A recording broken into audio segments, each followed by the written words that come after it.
करिए। अब ठीक है, ऑडिबल हो रहा है, सिग्नल आ रहा है, देखते रहिएगा। तो ठीक है, तो मैं आप लोग को अल्टरनेटिंग करंट पढ़ा रहा था, तो अल्टरनेटिंग करंट में एक बार जल्दी से मैं 2 मिनट में बताता हूं मैंने क्या क्या पढ़ा है, ठीक है ना। सबसे पहली बात मैंने बताई कि अल्टरनेटिंग करंट एक ऐसा करंट है जो कि मैग्नीट्यूड में कंटिन्यूअसली और डायरेक्शन में पीरियोडिकली चेंज करता है। सुन लीजिए, अल्टरनेटिंग करंट एक ऐसा करंट है जो मैग्नीट्यूड में कंटिन्यूअसली और डायरेक्शन में पीरियोडिकली चेंज करता है, ठीक है ना। 2 तरीके से चेंज कर सकता है, साइन फंक्शन और कॉस फंक्शन के अनुसार। मैंने आपको पिछले 3 क्लासेस में बता दिया, ठीक है ना, पिछले 3 वीडियोस में भी है वो। तो मैंने आपको बता दिया, या तो साइन फंक्शन के अनुसार चेंज करेगा तो ऐसे चेंज करेगा, और कॉस फंक्शन के अनुसार चेंज करेगा तो ऐसे चेंज करेगा, ठीक है ना। तो ये अल्टरनेटिंग करंट है। अल्टरनेटिंग करंट एक ऐसा करंट है जो कि कंटिन्यूअसली मैग्नीट्यूड में और पीरियोडिकली डायरेक्शन में, यहां से यहां तक डायरेक्शन एक है, अब इसका ध्यान रखिए, यहां से यहां पे आने पर डायरेक्शन अपोजिट है, ठीक है ना। लेकिन मैग्नीट्यूड कंटिन्यूअसली चेंज हो रहा है और डायरेक्शन पीरियोडिकली चेंज हो रहा है, ठीक है ना। साइन फंक्शन और कॉस फंक्शन से डिपेंड होता है, ये सारी बात मैं आपको बता चुका था, ठीक है ना। अल्टरनेटिंग करंट को आप ऐसे रिप्रेजेंट करेंगे, y a sin omega t minus five या प्लस फाइव, कुछ भी कर देंगे, ठीक है ना। I बराबर I0 sin omega t minus five, ठीक है ना, या प्लस फाइव या सिर्फ ओमेगा t, ठीक है ना। इस तरीके से अल्टरनेटिंग करंट को रिप्रेजेंट करेंगे, जिसमें से ये फाइव क्या है, इनिशियल फेज या इपोज, ये आप वेव में पढ़े होंगे, ठीक है। तो इनिशियल फेज तो चेंज होता नहीं है, इनिशियल फेज कभी भी चेंज नहीं होता, वो over a period of time constant रहता है, ठीक है ना। और ये जो आपका ओमेगा टी माइनस फाइव है, ये क्या होता है, इंस्टेंटेनियस फेज, ये इनिशियल फेज है फाइव, ये चेंज नहीं होता over a period of time, ठीक है ना। फाइव की वैल्यू कांस्टेंट होती है, इधर देखिए। लेकिन ओमेगा टी माइनस फाइव क्या है, इंस्टेंटेनियस फेज, ये चेंज होता रहता है। ये सब छोटी छोटी बात को ध्यान दीजिएगा। जितनी बातें मैं बोल रहा हूँ हर बात आपके दिमाग में होनी चाहिए, तब सवाल लगाते समय कोई भी टर्म आपको अनजान नहीं मिलेगा, ठीक है ना। अगर इंस्टेंटेनियस फेज पूछ लिया तो omega T minus five, initial phase पूछ लिया तो फाइव की over a period of time constant रहता है, फाइव चेंज नहीं करता है, ठीक है ना। लेकिन ये चेंज करता रहता है जैसे जैसे टाइम चेंज करता है, ठीक है। मेरी बात समझ गए, इतनी बात समझ में आ रही है। अब आप देखिए कि अगर मान लीजिए करंट को आपने ऐसे रिप्रेजेंट किया, I बराबर I0 sin omega t minus five, और वोल्टेज ऐसे है, I बराबर वोल्टेज है V बराबर V0 sin ओमेगा t। मान लीजिए इस तरीके से कोई करंट है, और पोटेंशियल डिफरेंस है, तो उस केस में करंट का इंस्टेंटेनियस फेज क्या होगा, ओमेगा t माइनस फाइव, और वोल्टेज का इंस्टेंटेनियस क्या होगा, ओमेगा t, ठीक है ना। इस केस में कौन लीड कर रहा है, कौन लैग कर रहा है, बताइए कौन लीड कर रहा है। इस केस में वोल्टेज लीड कर रहा है, करंट लैग कर रहा है, क्योंकि वोल्टेज का फेज जो है करंट के फेज से ज्यादा है, ठीक है। अगर यहाँ पे ओमेगा टी प्लस फाइव होता तो करंट का फेज वोल्टेज के फेज से ज्यादा होता है। फेज ज्यादा होने का मतलब ये है कि पहले फेज ज्यादा होने का मतलब ये है कि जिसका फेज ज्यादा होगा वो पहले पीक वैल्यू को पाएगा और दूसरी चीज बाद में पीक वैल्यू को पाएगा, ठीक है ना। अगर ग्राफ ड्रॉ करेंगे, अगर मान लीजिए ये वाला केस है, I बराबर I0 sin omega t minus five और V is equal to V0 sin omega t minus five, V is equal to V0 sin omega t, मान लीजिए इस तरह का अल्टरनेटिंग करंट है। तो इस केस में आप साफ साफ देख रहे हैं कि वोल्टेज जो है करंट को लीड कर रहा है और करंट लैग कर रहा है। मेरी बात समझ में आई, वोल्टेज करंट को लीड कर रहा है और करंट जो है लैग कर रहा है, ठीक। ये बात आप देख लिए, लीडिंग लैगिंग कॉन्सेप्ट समझ में आ गया कि लीड कर रहा है, लैग कर रहा है, ये बात समझ में आ गई। और अगर ग्राफ ड्रॉ करेंगे तो अगर इस तरह का है, कोई जरूरी नहीं कि ऐसा ही हो, करंट भी लीड कर सकता है, ठीक है ना। अभी आपको टाइप्स ऑफ सर्किट दिखाएंगे तो आप समझ जाएंगे करंट भी लीड कर सकता है, ठीक है ना।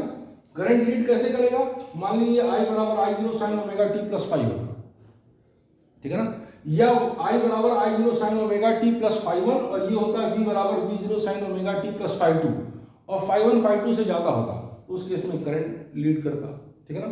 जो लीड करेगा उसकी पीक वैल्यू पहले आएगी और दूसरे वाले की पीक वैल्यू बाद में आएगी। इतनी बात समझ में आ गई, ठीक है।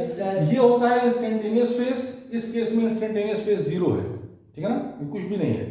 और ये ओमेगा t माइनस फाइव क्या होता है, इंस्टेंटेनियस फेज, ठीक है ना। और फाई क्या होता है, इनिशियल फेज। इस केस में इनिशियल फेज 0 है, ठीक है, देख ही रहे हैं आप। और initial phase over a period of time change नहीं करता। ये सब छोटी मोटी बात आप समझ जाएंगे, कोई दिक्कत नहीं है। इस तरह क्वेश्चन आएंगे तो कर लेंगे, कोई समस्या नहीं होगी, ठीक है ना। अच्छा, अगर एक बात और भी पूछता है, फेज ये 5vi, देखिए इधर देखिए 5vi, देखिए एक बात को ध्यान से देखिए 5vi का मतलब phase of v with respect to i, और 5iv का मतलब है phase of i with respect to v। तो जैसे आप रिलेटिव वेलोसिटी आप देखते हैं vba है ना, उसी तरीके से ये भी है 5 phase of v with respect to i is equal to 5v minus 5i। तो 5v इस केस में क्या है, ओमेगा टी, और 5i क्या है, ओमेगा टी माइनस 5। तो आप ओमेगा टी से ओमेगा टी माइनस 5 को जब माइनस करेंगे तो ओमेगा टी कट जाएगा और माइनस माइनस प्लस हो जाएगा। तो phase of v with respect to i कितना आ जाएगा, प्लस 5। बात समझ में आ रही, इतनी बात समझ रहे हो भाई? Yes sir. तो अब अगली बात देखिए, इसमें अगर φ1 φ2 होता तो उसी तरीके से कर लेते, इंस्टेंटेनियस फेज का डिफरेंस ले लेते, वही हो जाता। इस 5vi का मतलब होता है phase of v with respect to i, और 5iv क्या होगा, phase of i with respect to v। तो उसमें instantaneous phase of i minus instantaneous phase of v। बात समझ में आ गई? जैसे रिलेटिव वेलोसिटी निकालते हैं, इतनी बात समझ में आ गई? बोलो भाई। Yes sir. अच्छा, तो अल्टरनेटिंग करंट की ये मोटी मोटी बात हो गई कि अल्टरनेटिंग करंट क्या होता है, मैं आपको पहले पढ़ा चुका हूँ, ठीक है ना, वीडियोस में भी है। फिर साथ में मैं ये भी बता चुका हूँ कि अल्टरनेटिंग करंट की जरूरत क्यों है, अल्टरनेटिंग करंट की जरूरत क्यों है, ठीक है ना।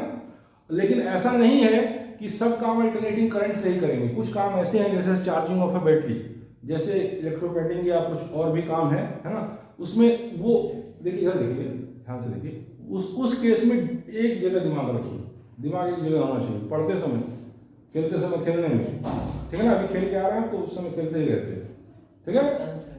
तो इधर देखिए, तो क्या कहते हैं आपका, ऐसा नहीं कि हर जगह एसी की जरूरत है, कुछ जगह डीसी की भी जरूरत है, ठीक है ना। कुछ काम ऐसे हैं जो एसी से नहीं हो पाएंगे, डीसी से ही हो पाएंगे, ठीक है। इतनी बात समझ गया आप लोग? ले लीजिए उसको, शांति से उसको बंद कर दीजिए और फट से स्टार्ट करिए, इसको रुकेंगे नहीं इस समय, है ना। तो अब देखिए नेक्स्ट चीज देखिए, ध्यान से देखिए। तो ये सारी बात आपको हम बता चुके थे। उसके बाद मैंने आपको बताया था mean value of alternating current. Mean value बताया था, मीन वैल्यू क्या होती है? Mean value of alternating current, direct current की वो वैल्यू है जो सर्किट में एक ही दिए हुए समय में उतना ही चार्ज प्रवाहित करेगी जितना कि अल्टरनेटिंग करंट करती है। इधर देखिए, mean value of alternating current हम बता चुके थे, रुक जाइए 5 मिनट कर लीजिए उसको। देखिए mean value of alternating current हम बता चुके थे, उसका हम वीडियो भी दे चुके हैं, क्लास में पढ़ा चुके हैं, ठीक है ना।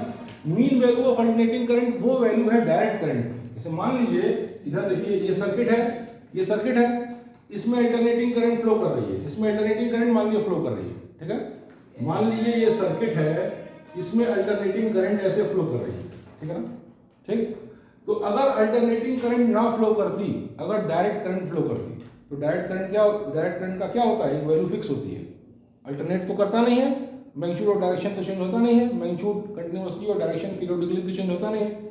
तो क्या है कि अल्टरनेटिंग करंट का चेंज होता है, ठीक है ना। तो अगर मान लीजिए अल्टरनेटिंग करंट ना फ्लो करती, डायरेक्ट करंट फ्लो करती, ऐसे केस में एक दिए हुए समय में इसी पॉइंट से सर्किट के जितना चार्ज अल्टरनेटिंग करंट फ्लो करता, उतना ही चार्ज डायरेक्ट करंट की कौन सी वैल्यू एक दिए हुए टाइम में फ्लो करेगी, उसी वैल्यू को कहते हैं mean value of alternating current. बात समझ में? मीन वैल्यू क्या होती है?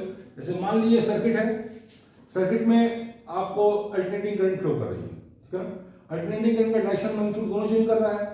तो मान लीजिए सर्किट से दिए हुए टी समय में Q charge alternating current pass करती है, ठीक है ना।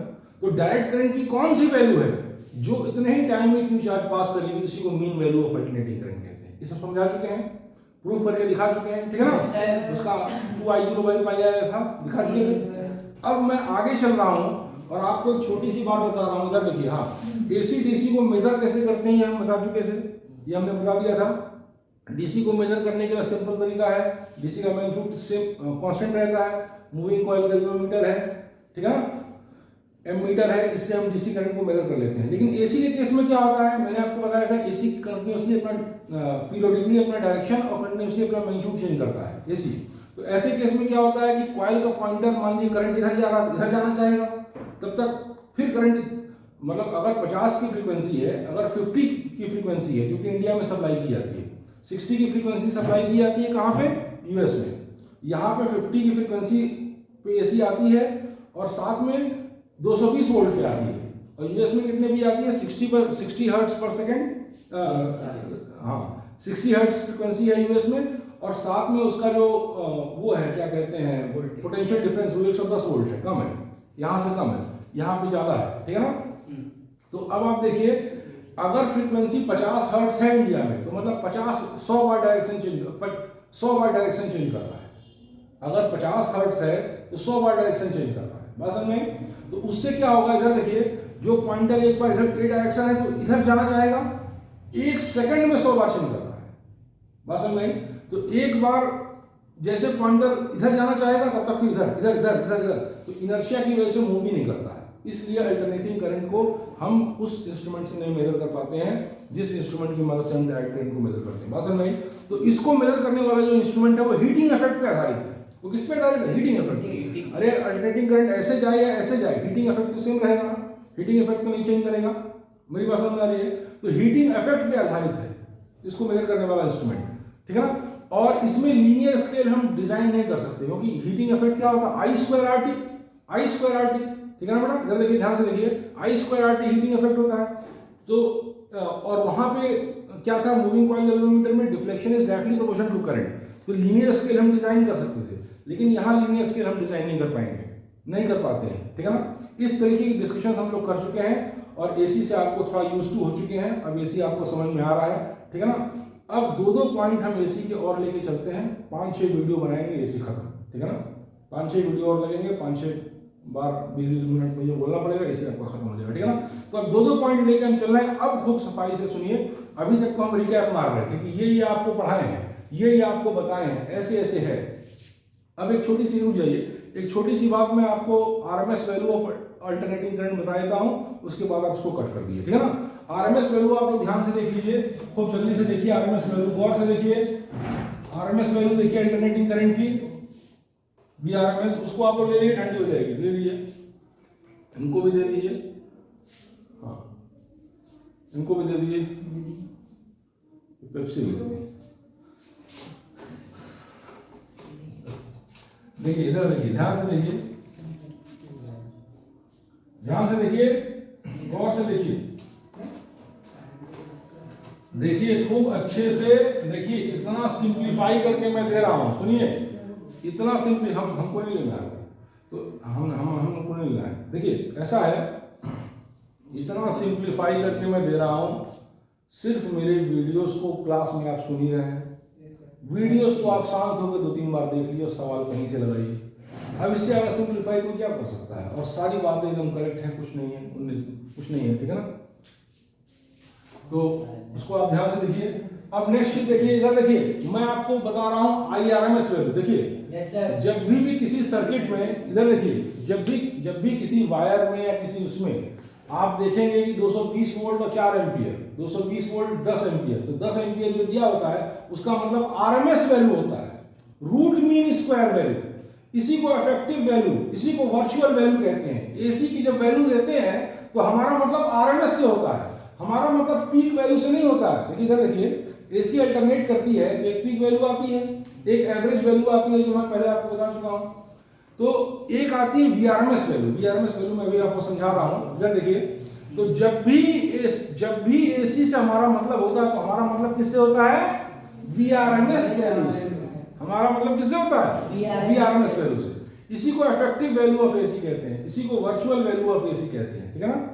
एसी का जो भी कहीं दिया हो, किसी इंस्ट्रूमेंट पे कहीं लिखा है कि इतना वोल्ट इतना एम्पियर, तो एम्पियर जो दिया है वो एसी, तो आप कहेंगे एसी तो मैग्नीट्यूड चेंज कर रहा है, तो कौन सी वैल्यू है ये, अगर 5 है वो वीआरएमएस वैल्यू है। इसी को इफेक्टिव और वर्चुअल वीआरएमएस सब इसी को कहते हैं, ठीक है ना। तो अब आप देखिए, खूब ध्यान से देखिए, इसका मतलब क्या है, इसका मतलब क्या है, वीआरएमएस वैल्यू से मतलब क्या है, एसी का वीआरएमएस वैल्यू से मतलब क्या है। देखिए इधर देखिए, root mean square value of AC, root mean square value of AC से मतलब क्या है, इधर देखिए, देखिए रूट mean square value of alternating current, root mean square value of alternating current is that amount of direct current. ध्यान से देखिए, root mean square value of alternating current is that amount of direct current which when flowing through the circuit in the same interval in which the AC is flowing produces the same amount of heat. इधर देखिए, produces the same amount of heat. उस value को कहेंगे IRMS value या root mean square value of alternating current. देखिए, root mean square value of alternating current direct current की वो value है जो उतने समय में अगर सर्किट में फ्लो करती, जितने समय के लिए एसी फ्लो कर रहा है तो उतनी ही हीट प्रोड्यूस करती जितना कि एसी कर रहा है. गौर से कर देखिए, देखिए यस सर. एक जगह देखिए, अगर मान लीजिए सर्किट में से एसी फ्लो कर रहा है, अगर मान लीजिए सर्किट है, तुम देखो, अगर मान लीजिए सर्किट है, इसमें से एसी फ्लो कर रहा है, अगर मान लीजिए सर्किट है, इसमें से एसी फ्लो कर रहा है. मान लीजिए एसी टी टाइम के लिए फ्लो किया, मान लीजिए एसी टी टाइम के लिए फ्लो किया, तो VRMS, मान लीजिए ये सर्किट है, इसमें से एसी फ्लो कर रहा है, मैंने आपको दिखा दिया, तो एसी का डायरेक्शन मैग्नीट्यूड दोनों चेंज कर रहा है. बात समझ में आई? डायरेक्शन जो है आपका पीरियोडिकली और मैग्नीट्यूड कंटिन्यूसली चेंज कर रहा है. तो अगर इसकी जगह हम डीसी फ्लो करते सर्किट में, अगर इसकी जगह हम डीसी करंट सर्किट में फ्लो करते, तो टी समय में जितनी हीट एसी प्रोड्यूस कर रहा है उतनी ही हीट जो करंट ऑफ डीसी प्रोड्यूस करेगी उसको हम अल्टरनेटिंग करंट की VRMS वैल्यू कहते हैं. Yes sir. अल्टरनेटिंग करंट की VRMS वैल्यू वो वैल्यू है जो उतने ही समय में सेम हीट प्रोड्यूस करे जितना कि डीसी करंट फ्लो करती तो होता. ठीक है ना? तो अब इसको हम निकालेंगे कैसे, इसको हम निकालेंगे कैसे, ये मैं आपको समझाने जा रहा हूं. तो सबसे पहले आप ये देखिए कि अगर मान लीजिए कोई करंट I बराबर I0 साइन ओमेगा टी, मान लीजिए किसी सर्किट में फ्लो कर रही है, अगर मान लीजिए किसी सर्किट में कोई करंट I बराबर I0 sine omega T flow कर रही है, एसी सर्किट, तो इस करंट की वजह से जो हीट प्रोड्यूस होगी टी टाइम में वो क्या होगा, I² RT, जहां टी टाइम है और R क्या है, रेजिस्टेंस ऑफ द सर्किट, और I क्या है, हाँ, वैल्यू ऑफ द करंट. ठीक है ना? तो चूंकि करंट की वैल्यू चेंज हो रही है, ध्यान से देखिए, चूंकि करंट की वैल्यू कांस्टेंट नहीं है, करंट की वैल्यू चेंज हो रही है, तो किसी छोटे से टाइम इंटरवल में हम निकालेंगे. तो किसी छोटे से टाइम इंटरवल में हम निकालेंगे. इधर देखिए, यस सर. देखिए हमको थोड़ा सा दोबारा ना कहना पड़े, एक जगह दिमाग रखिए, बीच में कोई डिस्कशन मत करिए आप. ठीक है ना? जैसे ये बैठी है कंटिन्यूसली एक जगह रखें तो उसको सीख जाएंगे, तो फिर वो वीडियो सीखेंगे जाके घर पे, यहाँ आधा तिहाई सीखेंगे. यहाँ 100% सीखने का प्रयास करिए, तब आप 90% सीख पाएंगे. और वहाँ फिर वीडियो से आप 10% मार दिए, 100% फिर सवाल लगाइए, टाइम बच जाएगा आपका. Yes sir. ठीक है ना? तो देखिए ऐसा है कि मैं आपसे बता रहा था कि VRMS value of alternating current क्या है. Root mean square value of alternating current direct current की वो वैल्यू है जो सर्किट में उसी समय के लिए फ्लो करे जितने समय के लिए एसी फ्लो करता है, तो same amount of heat produce करेगा. ठीक है ना? तो हम निकाल लेते हैं. एक बात आप देखिए कि मीन वैल्यू जो हम निकाल रहे थे, तो हमने बताया था, जब मीन वैल्यू निकाल रहे थे तो हमने बताया था कि मीन वैल्यू कंप्लीट साइकिल में 0 होगी, क्योंकि फर्स्ट हाफ साइकिल में हो जाएगी 2I0/पाई और दूसरी हाफ साइकिल में हो जाएगी -2I0/पाई. तो पूरी एक कंप्लीट साइकिल यहाँ से यहाँ तक मानी जाती है, इसमें हो जाएगी 0. ठीक है ना? तो जब भी हम मीन वैल्यू या एवरेज वैल्यू निकालते थे तो एक हाफ साइकिल में निकालते थे, लेकिन जब भी हम VRMS वैल्यू निकालेंगे तो हम हाफ साइकिल में नहीं निकालेंगे, हम कंप्लीट साइकिल में निकालेंगे, क्योंकि कंप्लीट साइकिल में चाहे करंट का डायरेक्शन कुछ भी हो, उसका हीटिंग इफेक्ट तो वही रहेगा, हीटिंग इफेक्ट पे कोई इफेक्ट नहीं पड़ेगा. ठीक है ना?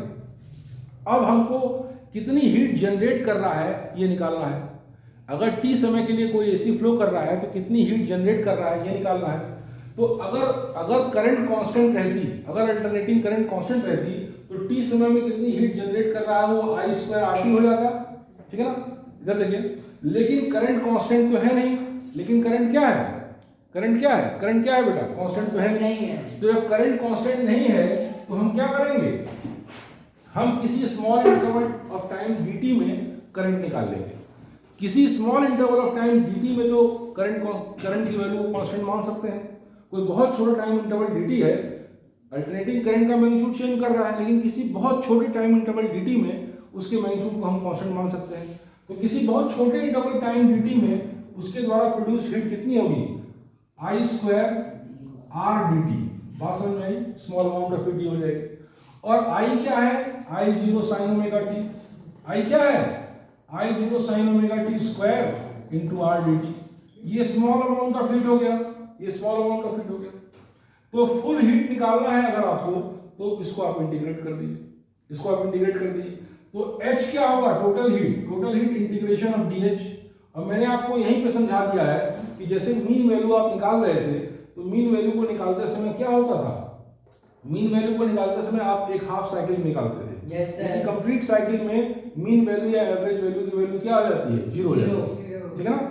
यहाँ पे प्लस रहेगी, यहाँ उतना ही माइनस हो जाएगी। लेकिन इस केस में हम इंटीग्रेट कहाँ करेंगे, t बराबर 0 से लेकर t बराबर t तक, यानी कि पूरी टाइम इंटरवल में इसको इंटीग्रेट कर देंगे।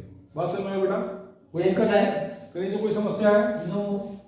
तो अब आप देखिए, इसको हम करेंगे जब, तो ये आ जाएगा I0 स्क्वायर बाहर आ जाएगा और resistance of the circuit constant है वो बाहर आ जाएगा। इंटीग्रेट करेंगे sine square omega t dt, इसको इंटीग्रेट करना है। बात समझ में? Yes sir. अब आप जानते हैं कि cos 2 थीटा क्या होता है, 1 minus 2 sine square theta. Yes sir. क्या है बेटा, तो साइन स्क्वायर थीटा की वैल्यू कितनी आएगी, कितनी आएगी साइन स्क्वायर थीटा की value, 1 minus cos theta by 2। Sine square theta की वैल्यू आएगी 1 माइनस cos थीटा बाय 2। तो इसी साइन स्क्वायर ओमेगा t को हम सब्स्टिट्यूट कर देते हैं cos फंक्शन से, ठीक है ना। तो उसको इंटीग्रेट करने में हमको आसानी होगी। Yes sir. तो अब इसको आप करेंगे I0 square R integration of, इसको करेंगे 1 minus cos 2 omega t, 1 minus cos 2 omega t by 2 dt, ठीक है ना। अब इसको जब हम फर्दर इंटीग्रेट करेंगे, अच्छा ये टोटल अमाउंट ऑफ हीट हो गया, ये टोटल अमाउंट ऑफ हीट हो गया, ये निकाल रहे हैं। तो this implies that total amount of heat is equal to I0 square R। अब देखिए साइन फंक्शन और कॉस फंक्शन, ध्यान देखिए, बात को ध्यान से सुनिए। देखिए जितनी बात मैं बोलता हूँ या मैंने बोली है, उसके अलावा आपको अब तक कहीं जरूरत नहीं पड़ी किसी भी सवाल को लगाने की, आगे भी नहीं पड़ेगी, ठीक है ना। और मैं भी इंसान हूँ, कोई एक आध बात बच भी सकती है, तो क्लेम मत करिए, वो स्लिप कर सकती है बोलते बोलते, लेकिन करीब कंप्लीट बात मैं बोल देता हूँ, ठीक है ना। तो मेरी वीडियोस को देख के आप सवाल लगाना, तो पहली बार में सीखने का प्रयास करिए। Yes sir. ये मत सोचिए कि मेरे पास वीडियो भी है ना, एकदम अलर्ट होकर पहली बार में जितना सीख पाए। तो करंट हीट कितनी होगी, I0 स्क्वायर R। अब इसका इंटीग्रेशन कर रहे हैं। अब एक बात ध्यान दीजिए कि साइन फंक्शन और कॉस फंक्शन दोनों की एक कंप्लीट साइकिल में वैल्यू कितनी होती है, साइन फंक्शन और कॉस फंक्शन की एक कंप्लीट साइकिल में, हाँ बहुत सही होगा, कंप्लीट साइकिल में वैल्यू जीरो होती है। और साइन स्क्वायर फंक्शन और कॉस स्क्वायर फंक्शन की एक कंप्लीट साइकिल में वैल्यू क्या होती है, 1/2। अगर साइन स्क्वायर है, sine square omega T complete उसमें करेंगे तो कितना आएगा, इसके एवरेज जब लेंगे तो 1/2, ठीक है ना। तो इसकी तो integration of sine omega T या साइन 2 ओमेगा टी, बात देखी है, या integration of of cos 2 omega T और 0 to t पूरी टाइम पीरियड में करेंगे तो उसकी वैल्यू 0 आ जाएगी। बात समझ में? तो यहाँ से हम आगे करेंगे तो ये आपका आ जाएगा t बराबर 0 से t बराबर t, मतलब पूरा टाइम पीरियड। तो पूरे टाइम पीरियड में इसकी वैल्यू तो 0 आ जाएगी, इसको इंटीग्रेट करेंगे वैल्यू 0 आ जाएगी। अब यहाँ पे आएगा हाफ, ठीक है ना, हाफ इंटीग्रेशन ऑफ t। तो हाफ इंटीग्रेशन ऑफ t कितना होगा, t, half integration of dt क्या होगा, t, ठीक है ना, हाफ इंटीग्रेशन ऑफ dt हो जाएगा t। और t बराबर 0 से t बराबर t लिमिट पुट करेंगे तो ये आ जाएगा हाफ t। यहाँ तक की बात समझ में आ गई, यहाँ तक की बात समझ में आ गई। और ये पूरा टोटल हीट जनरेट है, टोटल हीट जनरेट है, ठीक है ना। अब बाय डेफिनेशन मैंने आपको बताया था कि हीट जनरेटेड जो होगी, मान लीजिए अगर हम डीसी फ्लो करते, मान लीजिए हम डीसी फ्लो करते तो डीसी की करंट की वैल्यू फिक्स होती, तो मान लीजिए I square into T R resistance तो वही रहेगा इनटू टी, मतलब पूरे टाइम इंटरवल में इतनी करंट फ्लो करेगा, इतनी हीट जनरेट करेगा। अगर मान लीजिए इसकी जगह हम कोई डीसी रखते, बाय डेफिनेशन यही ना है कि अगर हम डीसी रखेंगे तो क्या होगा, तो मान लीजिए डीसी रखेंगे, डीसी कांस्टेंट वैल्यू आई है तो आई स्क्वायर आर टी इतनी करंट प्रोड्यूस करेगा। अब देखिए आर टी यहाँ से कट जाएगा, यस सर। इसका मतलब इस डीसी करंट की वैल्यू कितनी आ जाएगी, I0/√2, I0 और यही आपकी IRMS वैल्यू है बाय डेफिनेशन।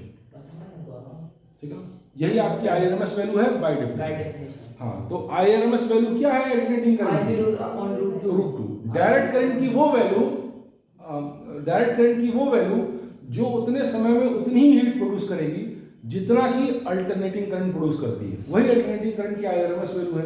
तो मैंने प्रूव करके दिखा दिया कि IRMS वैल्यू जो आएगी वो I0/√2 होगी, जहां पे I0 क्या है, peak value of the current, Peak और value मीन वैल्यू कितनी आ रही थी, 2I0/π। ये भी प्रूफ करके दिखा चुके थे।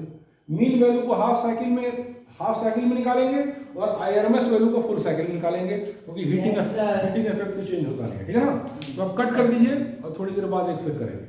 एक और हाँ, एक और आप लोग कर लीजिए, फिर बाकी जो बचा हो